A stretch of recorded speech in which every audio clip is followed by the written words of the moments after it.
ونصلي ونسلم على رسوله الكريم أما بعد فأعوذ بالله من الشيطان الرجيم بسم الله الرحمن الرحيم رب اشرح لي صدري ويسر لي أمري واحلل عقدة من لساني يفقهوا قولي. معزز شرکائے گوشۂ عافیت کی اس خصوصی نشست میں آپ سب احباب کو خوش آمدید کہتا ہوں. آج کی اس نشست کے اندر ہماری گفتگو کا جو عنوان ہے وہ ہے ویلنس کلب کے معمولات کا تعارف. ویلنس کلب جیسا کہ نام سے ہی ظاہر ہے، ویلنس کا مطلب ہے بہتری، اچھائی، خوبی، امپرومنٹ. اور کلب کا معنی بھی آپ سمجھتے ہیں. تو ویلنس کلب سے مراد ایسا فورم، ایسی جگہ جہاں انسان اپنی پرسنل ڈیولپمنٹ کے سفر کو شروع کر سکتا ہے اور ڈے بائی ڈے امپرومنٹ کی طرف جا سکتا ہے. اس مقصد کے لیے ویلنس کلب کے اندر جو پروگرام انٹروڈیوس کرایا گیا ہے اس کا عنوان ہے سیلف امپرومنٹ پروگرام، جس کا ایبریویشن مختصر نام جو ہے وہ سپ ہے. سپ انگریزی زبان کے اندر گھونٹ کو کہتے ہیں. اس کا مطلب یہ ہے کہ یہ پروگرام ایک ایسا آب حیات ہے کہ جس کا گھونٹ پی کر آپ اپنی شخصیت کو تر و تازہ اور مضبوط سے مضبوط تر بنا سکتے ہیں. پھر چونکہ لوگوں کے اندر مختلف لیول ہوتے ہیں، ذوق شوق کا لیول سب لوگوں میں ایک نہیں ہوتا، صلاحیتیں سب کی ایک طرح کی نہیں ہوتی، پھر مصروفیات بھی ایک طرح کی نہیں ہوتی. کوئی زیادہ مصروف ہوتا ہے، کوئی کم ہوتا ہے. اس تفاوت کو، اس فطری ڈفرنس کو دیکھتے ہوئے ویلنس کلب کے اندر 3 لیول انٹروڈیوس کرائے گئے. سب سے پہلا لیول عام لوگوں کے لیے ہے کہ کوئی بھی شخص جو راہ راست پر چلنا چاہتا ہے مگر اس کے لیے بہت زیادہ وقت اس کے پاس نہیں ہے یا بہت زیادہ ہمت نہیں ہے، اس کے لیے پہلا درجہ ہے جس کو لیول 1 کا نام دیا ہے. پھر کوئی تھوڑا سا اس سے آگے بڑھنا چاہتا ہے تو اس کے لیے پھر لیول 2 ہے جس میں کچھ چند چیزیں اور ایڈ کی گئی ہیں. کوئی اس سے بھی زیادہ آگے جانا چاہتا ہے، زیادہ ذوق شوق رکھتا ہے، زیادہ وقت ہے، صلاحیتیں ہیں، جذبہ ہے، تو اس کے لیے پھر لیول 3 ہے جو انٹروڈیوس کرایا گیا ہے. انسان 3 چیزوں کا مجموعہ ہے. انسانی شخصیت کے بڑے بڑے میجر پارٹ 3 ہیں. ایک جسم ہے اور دوسرا ذہن ہے اور تیسری روح ہے. تو ویلنس کلب کے جو معمولات ہیں اس کے اندر اس بات کا خاص دھیان رکھا گیا ہے، ان کو اس طرح ڈیزائن کیا گیا ہے تینوں لیول کے اندر کہ انسانی شخصیت کے یہ تینوں حصے امپروو ہو رہے ہیں. اس مختصر سی تمہید کے بعد اب آج کی نشست میں ویلنس کلب کے جو لیول 1 کے معمولات ہیں اس کا بالکل بریف سا انٹروڈکشن تعارف آپ کے سامنے رکھ رہا ہوں. سب سے پہلے جس عمل کو رکھا گیا ہے وہ ہے اقامت صلاۃ، نماز. اس کو سب سے پہلے رکھنے کی وجہ کیا ہے؟ اس میں ایک تو حضور علیہ السلام نے فرمایا کہ اول ما یحاسب به یوم القیامۃ، اول ما یحاسب به العبد یوم القیامۃ الصلاۃ. قیامت والے دن بندے سے سب سے پہلے جس چیز کا حساب ہوگا وہ نماز ہے. جس کی نماز صحیح ہے اس کے باقی معمولات بھی آٹومیٹکلی صحیح ہیں، اور جس کی نماز صحیح نہیں ہے اس کے بقیہ معمولات بھی صحیح نہیں. تو یہاں سے پتہ چلتا ہے کہ یہ ایک نسبتی ہے نماز، کہ آپ کی نماز کتنی ڈیفائنڈ ہے، کتنی بہتر ہے. جتنا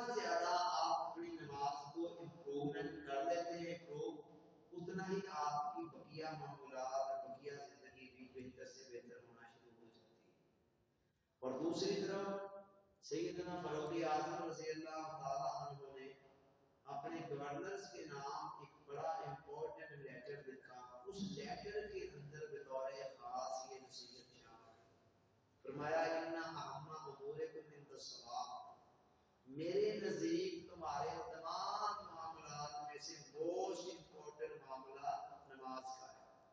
من حافظها وحافظ علیہا فقد حافظ دین، جس نے نماز کی حفاظت کر دی اور پھر اس حفاظت کے اوپر بھی استقامت اختیار کر دی، یعنی ایک آدھ دن حفاظت کی مستقل طور سمجھ لو کہ اس نے اپنے سارے دین کی حفاظت کر دی. اور جس نے اس کو ضائع کر دیا اس نے بقیہ چیزوں کو اس سے بھی زیادہ ضائع کرنے والا. اب اور کریں قرآن مجید کے اندر نماز کے لیے عام طور پر پڑھنے کا لفظ نہیں ہے، اقامت کا لفظ ہے. اقامت نماز کو قائم کرنا، قائم کرنے کے اندر ایک تو نماز کے اوقات کی حفاظت شامل ہے، اس کو مستقل طور پر باقاعدگی سے پڑھنا اس کے مفہوم میں شامل ہے، اور ساتھ ساتھ یہ بھی ہے کہ نماز پڑھتے ہوئے اس کے ظاہری باطنی آداب اور تقاضوں کو انسان ملحوظ خاطر رکھتے ہوئے گزارتا. تو نمازیں 5 ہیں جو فرض ہیں، لیکن ہم نے ویلنس کلب کے اندر آنے والوں کے لیے صرف 3 نمازیں کمپلسری رکھی ہوئی. یعنی ایک بندہ اگر ویلنس کلب کے پہلے لیول پر ہے، وہ ڈیلی کی 3 نمازیں پڑھ رہا ہے، تو ہماری جو منیمم ریکوائرمنٹ ہے اس کو پورا کر رہا ہے. ہاں وہ اپنے شوق سے 5 کی 5 پہلے لیول پہ رہتے ہوئے پڑھتا ہے، یہ سونے پہ سہاگا بڑی اچھی بات ہے. آگے چل کر تو اگر سیکنڈ لیول میں جائے گا تو وہاں تو 5 اس کو پڑھنی ہی ہوگی، لیکن پہلے لیول کے اندر ہم نے جو لازمی کی ہوئی ہیں وہ 3 ہیں. تو لہذا یہ اس کا پہلا حل ہے. اب سوال یہ ہے پتہ کیسے چلے کہ بندے کی جو نماز ہے وہ اقامت کے درجے میں چلی گئی ہے کہ نہیں، خالی ابھی پڑھنے کے درجے میں ہے یا اقامت کے درجے میں. تو قرآن و حدیث کے اندر اس کی بھی پہچان بتا دی. قرآن نے کہا ان الصلاۃ تنہا عن الفحشاء، نماز برائیوں بے حیائیوں سے روک دیتی. اور آقا نے فرمایا من لم تنہا صلاۃہ عن الفحشاء والمنکر فلا صلاۃ له، جس بندے کی نماز اس کو برائیوں اور بے حیائیوں سے نہیں روک رہی، وہ سمجھ رہے کہ اس کی نماز ہی نہیں ہے، یعنی اقامت کے درجے میں گئی نہیں. اور واسط علی واسط رحمۃ اللہ علیہ فرماتے ہیں کہ اگر مسجد محلہ کے اندر یعنی محلے کی مسجد میں عبادات بھی چل رہی ہیں اور ساتھ ساتھ اہل محلہ کی معاشرتی زندگی کے اندر اخلاق میں کردار میں کوئی فرق نہیں آ رہا، تو پھر وہ عبادتیں قابل ہے. تو یہ پہلا عمل تھا. اس کے بعد لیول 1 کا جو دوسرا عمل ہے وہ ہے تلاوت قرآن مجید. اللہ تعالیٰ نے حضرت آدم علیہ السلام کو جب دنیا میں بھیجا تو چلتے ہوئے بڑی اہم بات فرمائی. فرمایا فَإِمَّا يَأْتِيَنَّكُم مِّنِّي هُدًى فَمَن تَبِعَ هُدَايَ فَلَا خَوْفٌ عَلَيْهِمْ وَلَا هُمْ يَحْزَنُونَ. فرمایا اے آدم اے حوا، میں وقتاً فوقتاً تمہاری طرف زمین میں اب تم جا رہے ہو رہنے، تمہاری آگے اولادیں ہوں گی، میں ہر زمانے کے اندر اپنی طرف سے ہدایت بھیجتا ہوں. جو شخص میری ہدایت کو فالو کرے گا اس کے ساتھ میرا وعدہ ہے فلا خوف علیہم ولا هم يحزنون، اس کی زندگی میں خوف بھی نہیں ہوگا اور غم بھی نہیں ہوگا. ہماری زندگی کے اندر جتنی ٹینشنیں ہیں، پریشانیاں، غم، یہ سارے کے سارے اس ہدایت الہی سے انحراف کا نتیجہ ہے، ہٹ جانے کا نتیجہ ہے. ہر دور میں اللہ تعالیٰ پیغمبروں کے ذریعے ہدایت بھیجتا رہا. پیغمبروں کے جانے کے بعد اس ہدایت کے اندر بھی مکس کر دی جاتی رہی غلط باتیں باقی لوگوں کی، تو اس کے اندر انحراف آ جاتا. بالآخر چلتے چلتے اللہ تعالیٰ نے ہدایت کا آخری شاہکار بھیجا جس کو قرآن مجید کہا جاتا ہے، اور اس کو بھیجنے کے ساتھ ہی یہ اعلان کر دیا اِنَّا نَحْنُ نَزَّلْنَا الذِّکْرَ وَإِنَّا لَهُ لَحَافِظُونَ. اس قرآن کو اتارنے والے بھی ہم ہیں اور قیامت تک کے لیے اس کی حفاظت کا ذمہ بھی ہم نے لے لیا ہے۔ اور قرآن مجید ہدایت اس لیول کی دیتا ہے، قرآن نے کہا ان ھذا القرآن یہدی للتی ہی اقوم۔ اللہ تعالیٰ نے فرمایا کہ لوگوں یہ قرآن بڑے مضبوط اور پختہ راستے کی ہدایت دیتا ہے، یعنی قرآن کی ہدایت اتنی اتھینٹیکیٹڈ ہے کہ اگر انسان قرآن کے دامن کو مضبوطی سے تھام لے تو اس کے گمراہ ہونے کے چانسز ختم ہو جاتے ہیں۔ اسی طرح ایک اور جگہ قرآن کریم میں فرمایا ان ھذہ تذکرہ فمن شاء اتخذ الی ربہ سبیلا۔ لوگوں یہ جو قرآن ہے یہ اللہ کی طرف سے ایک نصیحت نامہ ہے، ایک یاد دہانی ہے۔ جس کا دل چاہے اس قرآن کے دامن کو مضبوطی سے تھام لے اور اس کے دامن کو تھام کر اللہ کی بارگاہ تک پہنچ جائے۔ تو اس قرآن مجید کی ڈیلی کی تلاوت صرف 10 منٹ رکھی گئی۔ 10 منٹ ایکچولی کوئی زیادہ نہیں ہے، اصل میں اس سے کہیں زیادہ کا مستحق ہے قرآن، لیکن ہمیں پتہ ہے کہ ہم کس صدی کے لوگوں سے مخاطب ہو رہے ہیں، اس لیے منیمم ہم نے 10 منٹ رکھ دی۔ آپ نے 10 منٹ کر دی تو ریکوائرمنٹ جو تھی وہ پوری ہو، آگے آپ کے وقت حالات ذوق آپ کو اجازت دے رہا ہے اس میں اضافہ بھی کیا جا سکتا ہے، لیکن جس دن فرض کرے زیادہ مصروفیات ہے نہیں تو کم از کم آپ کا اس عمل کا ناغہ تو نہیں ہوگا، آپ آرام سے 10 منٹ کر دیں تو آپ کا ایک عمل پورا ہوگا۔ اس کے بعد تیسرا عمل درود شریف ہے۔ یہ وہ عبادت ہے جس کے اندر واحد عبادت جس کے اندر خالق کائنات خود مخلوق کے ساتھ شامل ہے۔ فرمایا ان اللہ و ملائکتہ یصلون علی النبی یا ایھا الذین آمنوا صلوا علیہ وسلموا تسلیما۔ فرمایا بے شک اللہ بھی، اللہ کے فرشتے بھی اس نبی پر درود بھیجتے رہتے ہیں۔ بعد میں حکم دیا کہ اے ایمان والو تم بھی اس نبی پر خوب درود اور سلام پڑھا کرو۔ اب اللہ کا درود بھیجنا ایسے نہیں ہے کہ وہ ہماری طرح پڑھتا ہے، درود کا مطلب ہے رحمت بھیجنا۔ وہ جب درود بھیجتا ہے تو وہ اپنی رحمتیں اپنے حبیب پر نشاور کر رہا ہو۔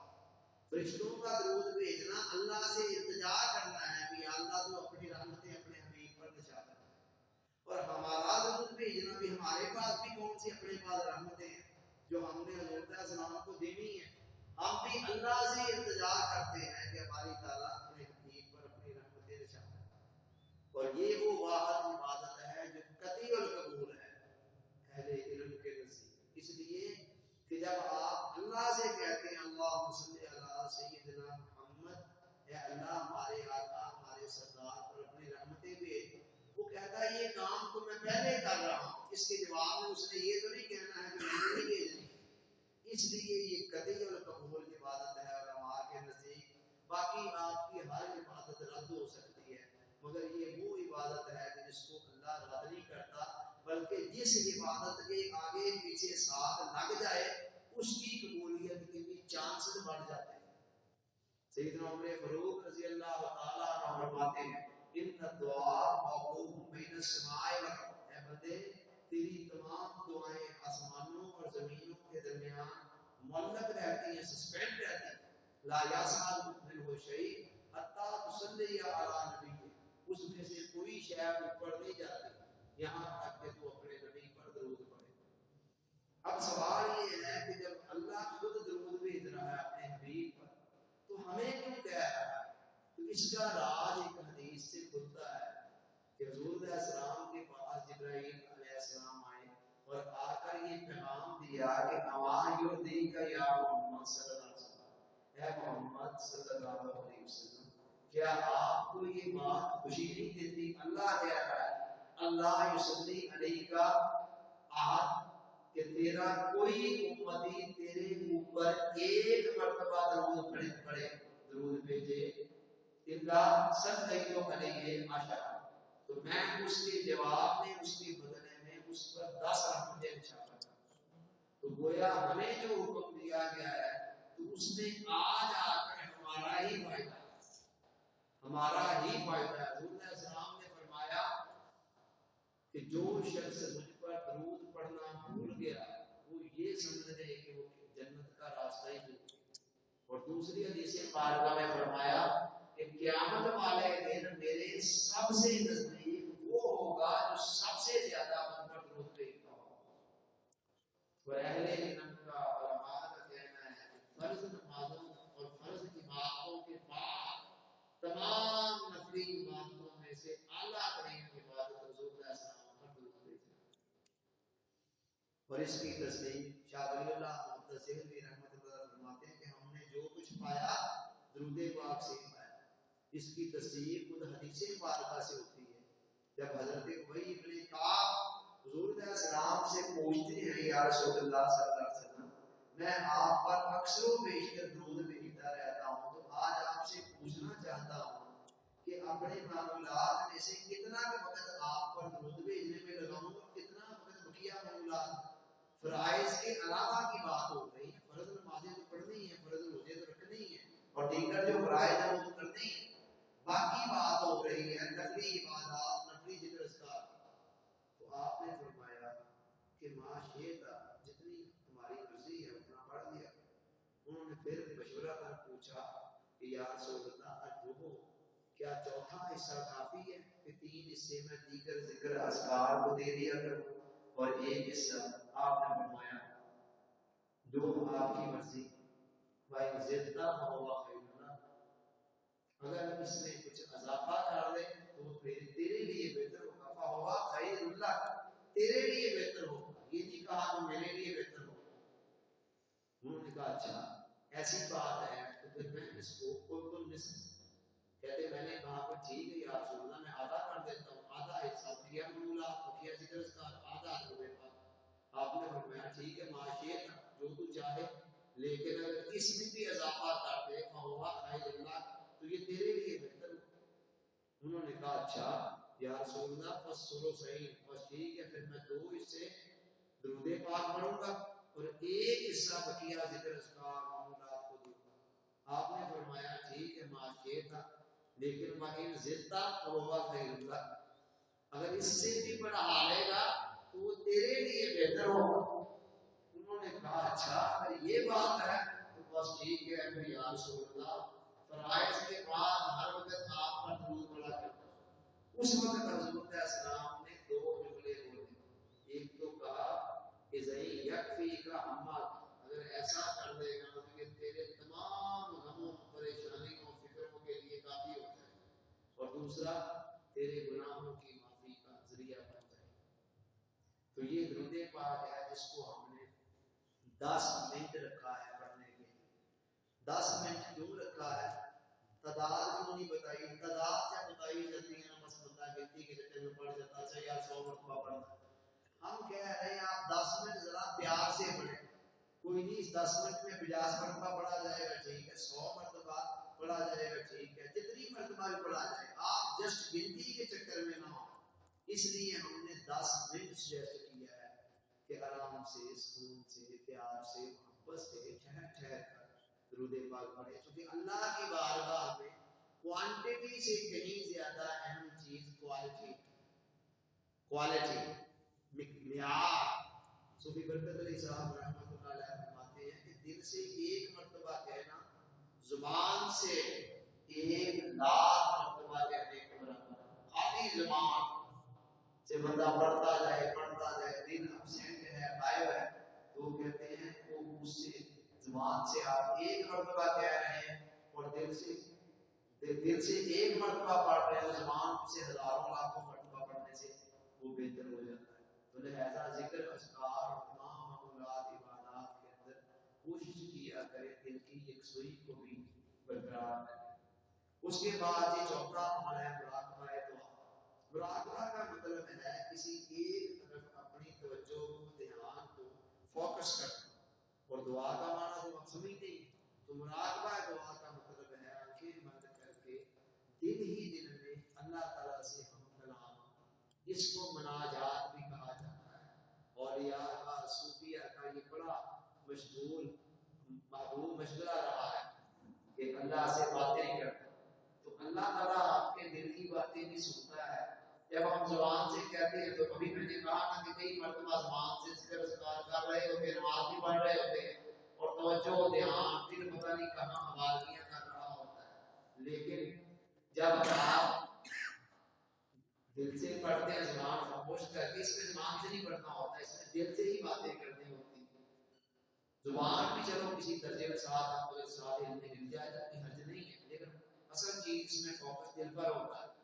تو آپ نے دل سے باتیں کرنی ہوتی ہیں، باتیں تین قسم کی کرنی ہوتی ہیں۔ نمبر ایک، اپنے بڑے بڑے گناہوں کی معافی مانگنی ہوتی ہے، جو جسم کے مین اعضاء ہیں، مثل زبان کے جو گناہ تھوڑا سا ذہن میں لاتے ہوئے دل ہی دل میں ایک دو مرتبہ تین مرتبہ استغفار، اسی طرح آنکھ ہیں، اسی طرح کان ہیں، ہاتھ ہیں، پاؤں ہیں، باری باری، اسی طرح معدہ ہے، اسی طرح دل و دماغ کے اندر آنے والے خیالات، اللہ حاضر خیال، یہ جو مین اعضاء ہیں ان کی معافی مانگنی ہوتی ہے اللہ تعالیٰ سے۔ پھر دوسرے نمبر پر اللہ تعالیٰ کی بڑی بڑی نعمتوں کو یاد کر کے دل ہی دل میں اس کا شکر ادا کرنا ہوتا ہے۔ بس اس نے زندگی دی، زندگی کے ساتھ انسان بنایا، پھر انسان کے ساتھ مسلمان بنا دیا، کتنی بڑی بڑی نعمتیں ان میں سے ہر ایک بھی نہ ہو تو کیا ہو، پھر عقل دی، علم دیا، شعور دیا، پھر عزیز و اقارت دی، پھر نواز مانتے حیات، کھانے پینے رہنے بہنے وغیرہ وغیرہ، جو بڑی بڑی چیزیں ہیں آپ کی لائف میں ان کو ذہن میں لاتے ہوئے اللہ کا شکر۔ اور پھر تیسرے نمبر پر جو بڑی بڑی حاجات ہیں آپ کی، بندے کی رضایت ہے پوری نہیں ہو رہی، دل ہی دل میں اللہ سے کہنا ہوتا ہے کہ اللہ یہ خواہش پوری کر دے، یہ کر دے پوری، یہ فلاں معاملہ یوں کر دے، التجا کرنی ہوتی ہے۔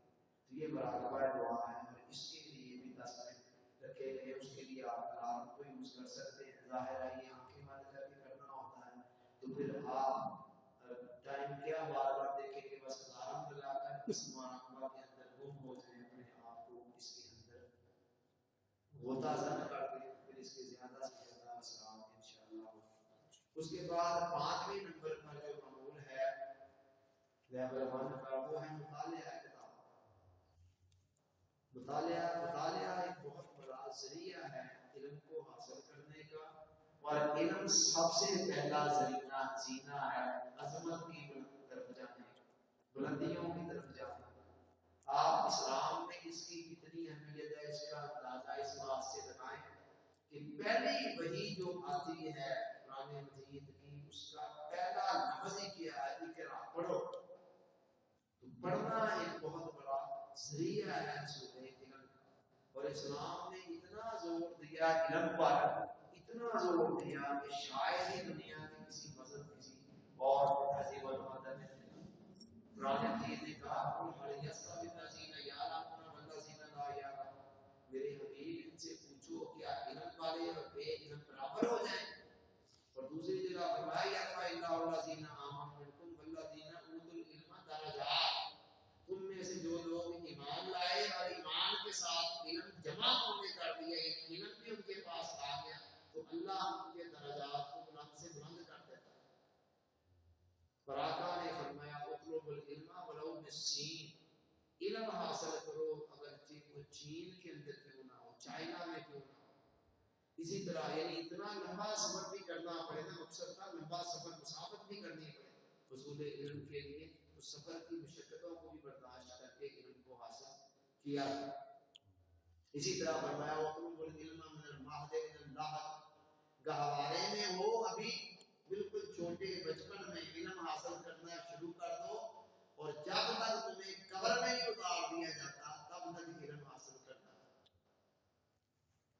تو علم کی اتنی اہمیت ہے، چونکہ علم کی آخری حد کوئی نہیں ہے، کوئی کنارہ نہیں ہے جہاں جا کر بس علم ختم ہو جائے، اس لیے کہا گیا ساری زندگی کنٹینیوسلی اپنے علم کو بڑھاتے رہنا۔ یہاں اس مقصد کے لیے جو ہم نے کہا وہ ہے مطالعہ کتاب، جو میری کتاب ہے کامیاب لوگوں کی خصوصی اداب علم اسلام اور علم نفسیات کی روشنی میں، جو 1 صدی کا نچوڑ ہے، آدھی صدی اسٹیفن آر کووے کی ریسرچ کا نچوڑ کہ جو اس نے کتاب لکھی تھی 7 habits of highly effective people, اور آدھی صدی میرے غور و فکر مطالعہ مشاہدہ کا نچوڑ کہ میں نے اس کو اسلام کے ساتھ اپڈیٹ کر کے ایک نئی شیپ دی۔ یہ 1 صدی کے ایکسپیرینسز کا تجربات، مشاہدہ، اس میں سے 10 منٹ یہ پڑھنا ہے. زیادہ اگر کسی حالات وقت اجازت دے ثواب دے تو زیادہ پڑھے. ہم نے یہاں جو مقدار بھی رکھی ہے نا منیمم سے منیمم رکھی ہے جس کو آسانی سے بندہ نبھا سکے. مصروفیات میں سے بھی تھوڑی کوشش کر کے وقت نکال سکے. پھر بھی جب زیادہ مصروفیات ہے, کوئی بیماری ہے, کوئی لمبا سفر ہے یا کوئی اور ایسی ایمرجنسی ہے, ان حالات کے اندر ہم نے وہ ویسے ہی طریقے دی ہوئی ہیں کہ فرض نماز کے علاوہ باقی ساری چیزیں اسکپ کی جا سکتی ہیں, چھوڑی جا سکتی ہیں مجبوری کی حالت کے اندر. اس کے بعد ہے سماعت لیکچر, سننا لیکچر کو. سننا بھی علم کے حصول کا ایک بہت بڑا ذریعہ ہے, بلکہ میرے خیال میں تو شاید یہ وہ کتاب سے بھی تھوڑا آگے ہے. بے شک کتاب کی اہمیت اپنی جگہ پر ہے, اس کی اہمیت اپنی جگہ پر, مگر یہ میں جو کہہ رہا ہوں تھوڑا شاید اس سے بھی زیادہ افیکٹو ہے. وہ اس بنا پر کتاب کے اندر لفظ بہرحال پھر بھی بے جان ہوتے ہیں, اور یہاں لفظ ایک زندہ شخصیت کے منہ سے نکل رہے ہوتے ہیں, اس کے دل کی دھڑکنیں بھی شامل ہوتی ہیں.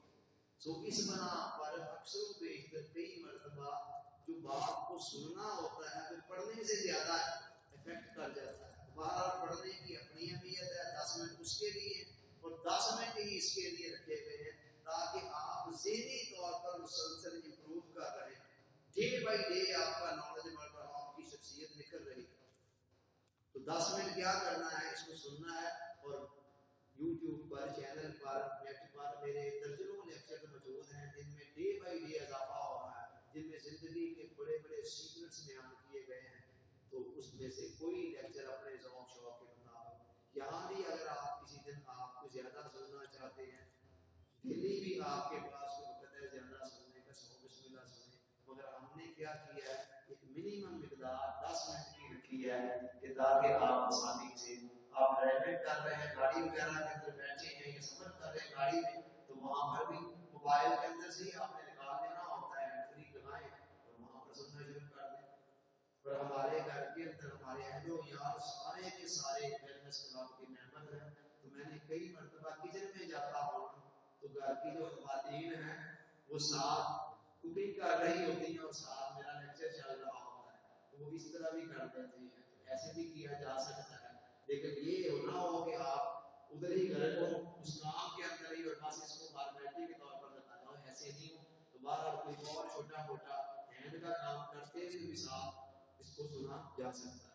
10 منٹ اس کے لیے ہیں جو کام سے رکھے.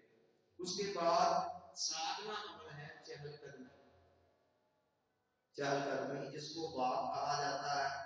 واک سے مراد عام طور پر لی جاتی ہے جو لفظی معنی کو چلنا ہے, چہل قدمی کا بھی لفظی معنی چلنا ہے, لیکن ہیلتھ سائنسز کے اندر واک سے مراد نارمل رفتار سے چلنا نہیں ہے, بلکہ نارمل سے کچھ زیادہ رفتار سے چلنا ہے, جو دوڑنے بھاگنے اور عام رفتار سے چلنے کی درمیانی اسٹیج ہے جس کو جاگنگ کہا جاتا ہے. یہاں چہل قدمی سے مراد ہم تو جاگنگ ہی لے رہے ہیں. اس کے لیے بیسٹ وقت صبح کا ہے جب فضا کے اندر آکسیجن بڑی میکسیمم مقدار میں ہوتی ہے, سورج نکلنے سے تھوڑی دیر پہلے. تو بیسٹ تو وہ ہے, لیکن کسی وقت اس وقت پاسبل نہ ہو تو پھر عصر کے بعد یا اور مغرب کے بعد جب بھی آپ کو ملے پھر کی جا سکتی ہے. اور اس کے لیے بھی جو آئیڈیل ٹائم ہے نا وہ آدھا گھنٹہ ہے کم از کم, لیکن ہم نے صرف 10 منٹ رکھے. آپ کے حالات, آپ کی مصروفیات آپ کو اجازت دیتی ہے ہماری طرف سے گھنٹہ کر لیں, آدھا گھنٹہ کر لیں, 20 منٹ کر لیں. مگر ظاہر ہے ہر وقت مصروفیات ایک طرح کی نہیں ہوتی, کئی مرتبہ زیادہ بزی ہوتا ہے, تو پھر کم از کم ناغہ تو لانا پڑے عمل کے اندر, کیونکہ ناغہ عمل کو ناقص کر دیتا ہے اور ناغے اسے باطل کر دیتے ہیں. سوری برکت علی صاحب رحمۃ اللہ علیہ فرماتے ہیں کہ ایک ناغہ عمل میں پڑے تو وہ ناقص ہو جاتا ہے, نقص آ جاتا ہے, اور جب ناغے جمع ہو جائے تو عمل ویسے ہی ختم ہو جاتا ہے. تو 10 منٹ ہے ہماری طرف سے. ویسے جب بھی آپ کا ذوق, آپ کی مصروفیت اجازت دے آپ اس کو زیادہ کر سکتے ہیں. آخری عمل لیول 1 کا جو ہے وہ ہے جھوٹ سے پرہیز. یہ آپ کی بطور خاص روح کے لیے پرہیز ہے, بلکہ وہ آپ پوری شخصیت پر اس کے بڑے مائنس حساب پر. دیکھیں جب ہم ڈاکٹر کے پاس جاتے ہیں تو ڈاکٹر 2 قسم کی عطیات دیتا ہے, کہتا ہے یہ چیزیں کھانی ہے, یہ میڈیسن لینی ہے, یہ فلاں چیز کھانا, اور یہ نہیں کھانی, اس کو پرہیز کہتے ہیں. دونوں چیزیں ہر قسم کے علاج میں ساتھ ساتھ چلتی ہیں, دونوں کی اہمیت ہے, لیکن اگر دیکھا جائے تو پرہیز کی اہمیت علاج سے بھی زیادہ ہے. Prevention is better than cure. پرہیز علاج سے بھی بہتر ہے. مثال دے رہا ہوں, گلے میں انفیکشن ہے, آپ جناب 500 mg کی اگر لے رہے ہیں اینٹی بایوٹک اور ساتھ ہی آپ زیادہ تر اچار بھی کھا رہے ہیں اور کھٹی چیزیں, تلی ہوئی چیزیں اور اس طرح کے مرچ مسالے کھا رہے ہیں, تو وہ 500 mg کی اینٹی بایوٹک آپ کو کچھ نہیں دے گی بلکہ الٹا کوئی نہ کوئی نقصان ہو جائے گا. لیکن آپ نے دوائی کوئی نہیں دی, 2-3-4 دن آپ نے سمپل سی سادہ غذا مرچ مسالوں سے پرہیز کر دیا, کھٹی چیزوں سے, تلی ہوئی سکین چیزوں سے پرہیز کر دیا, نرم غذاؤں سے, تو کوئی مرتبہ بغیر دوائی کے آرام آ جاتا ہے. تو اس کا مطلب یہ ہے پرہیز کی اہمیت علاج سے بھی بڑھتی ہے. یہی سارا فلسفہ دین کا بھی. دین میں بھی کچھ چیزوں کو کرنے کا حکم دیا گیا, ساتھ کچھ سے روکا گیا. جن چیزوں سے منع کر دیا گیا ان سے بچنے کو, منع ہو جانے کو تقویٰ کہتے ہیں, جو سارے دین کا مرض ہے, خلاصہ ہے, نچوڑ ہے. اور اتنی تاکید کی گئی ہے قرآن میں جگہ جگہ کہ اللہ نے اپنی ولایت کا معیار ہی تقویٰ کو رکھا. اور آقا نے فرمایا اتق المحارم تکن عبد اللہ. اے بندے گناہوں سے بچ, تو لوگوں میں سے سب سے بڑا عبادت گزار بن جائے. کیسے؟ ایک بندہ رات کو 10,000 کماتا ہے, 10,000 شام کو اجاڑ کر گھر آ جاتا ہے, 0-0 ہو کر, اور دوسرے نے 1,000 کمایا اور 1,000 سنبھال کر گھر لے آیا. دونوں میں سے زیادہ مالدار کون ہے؟ بعد والا ہے. یہی معاملہ یہاں ہے. نیکیاں جو ہم کماتے ہیں ساتھ ساتھ گناہ چل رہے ہوتے ہیں, وہ گناہ ساری نیکیوں کو ساتھ ہی ساتھ تباہ و برباد کر رہے ہوتے ہیں. اور نتیجہ یہ نکلتا ہے کہ سال کی باتوں اور ہفتوں کے بعد بھی وہیں کے وہیں کھڑے ہوتے ہیں. اس لیے گناہوں سے بچنا بہت ضروری ہے. پھر گناہوں کے اندر جو ٹاپ آف دی لسٹ گناہ ہے امپورٹنٹ, ان میں سے ایک جو ہے جو 100 گناہوں کی جڑ ہے, آگے ماں ہے, کئی گناہ اس سے آگے جنم لیتے ہیں. تو جو آج ہماری قوم کی ایک عام عادت بن چکی ہے, اور حضور علیہ السلام نے اتنا سخت ناپسند فرمایا کہ اسے منافقت کی 3 نشانیوں میں سے پہلی نشانی یہ قرار دی. اور آقا کا اپنا فرمایا کہ مومن شرابی ہو سکتا ہے, جھوٹا ہو سکتا ہے, لیکن شرابی ہو سکتا ہے, بدکار ہو سکتا ہے, چوری کر سکتا ہے, لیکن مومن جھوٹا نہیں ہو سکتا. اتنی یہ لازمی خوبی ہے, ایمان کی صفت ہے. اور حضور علیہ السلام کو زمانہ جاہلیت کے اندر اعلان نبوت سے پہلے جو 2 لقب ملے تھے نا, وہ یہی تھے, ایک صادق اور دوسرا امین, کہ ہر حال میں سچ بولنا. تو لہٰذا جھوٹ سے ہر طرف صاف پرہیز کرنا ہے. شریعت نے جن 2-3 مواقع کی اجازت دی ہوئی ہے, ان پر مثلاً اس موقع پر کہیں بولا جا سکتا ہے. ان کی ڈیٹیل کیا وقت میرے پاس نہیں ہے. جو وقت ہمارے لیکچر کا تھا وہ اپنے اختتام کی طرف جا رہا ہے. یہ مختصر سا تعارف تھا ویلنس کلب کے لیول 1 کے معمولات کا. اللہ تعالیٰ کہنے والے کو بھی سننے والوں کو بھی یاد رکھنے کی توفیق عطا فرمائے. وما علینا